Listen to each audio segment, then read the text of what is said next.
નમસ્કાર મિત્રો, અમારી ચેનલમાં તમારું હાર્દિક સ્વાગત છે। તો આજે મારી મમ્મી બનાવવાની છે એકદમ ટેસ્ટી સૂપ, જે ટેસ્ટી તો છે સાથે સાથે બહુ જ હેલ્ધી પણ છે। તો ચાલો રેસીપી ફટાફટ જોઈ લઈએ। તો સૌથી પહેલાં તો આપણે આ રીતે સરગવાની થોડીક સિંગ લેવાની છે અને 2-3 ટમેટાં, 2-3 ગાજર અને ડુંગળી લેવાની છે। જો તમે ડુંગળી લસણ ખાતા હો તો ડુંગળી એડ કરી શકાય, એ ઉપરાંત તમે ઈચ્છો તો બીટ પણ આમાં એડ કરી શકો છો।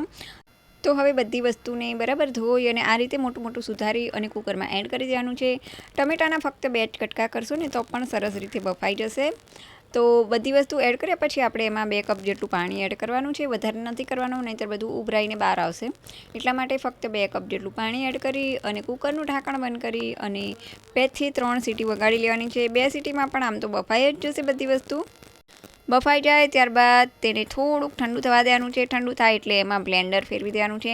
જો તમારે બ્લેન્ડર ના ફેરવવું હોય તો તમે મિક્સરના જારમાં એડ કરીને પણ ક્રશ કરી શકો છો। ક્રશ કર્યા પછી આ આખી ગ્રેવીને આપણે આ રીતે કાણાવાળી સ્ટીલની ચાળણીમાં એડ કરી દેવાનું છે અને બરોબર ચાળી લેવાનું છે। તમે જે પણ ચાળણીનો ઉપયોગ કરતા હોય એનાથી તમે ચાળી શકો છો, એવું નથી કે આવી જ લેવી। તો બરોબર ચડાઈ જશે ને એટલે એનો જે કચરો હશે એ ઉપર આવી જશે, તમે જોઈ શકો છો વિડીયોમાં। તો હવે આપણું જે સૂપ છે તે તૈયાર થઈ ગયું છે। જો તમને વધારે જાડું લાગતું હોય તો તેમાં થોડુંક પાણી એડ કરી શકો છો। ત્યારબાદ એમાં સ્વાદ અનુસાર થોડુંક મીઠું એડ કરવાનું છે।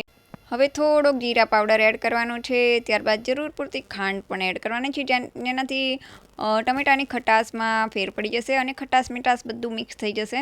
તો હવે તમારે એને થોડીક વાર ઉકળવા દેવાનું છે। આ રીતે 5 થી 10 મિનિટ માટે ઉકળે ધીમા તાપે એટલે આપણો સૂપ તૈયાર થઈ જશે।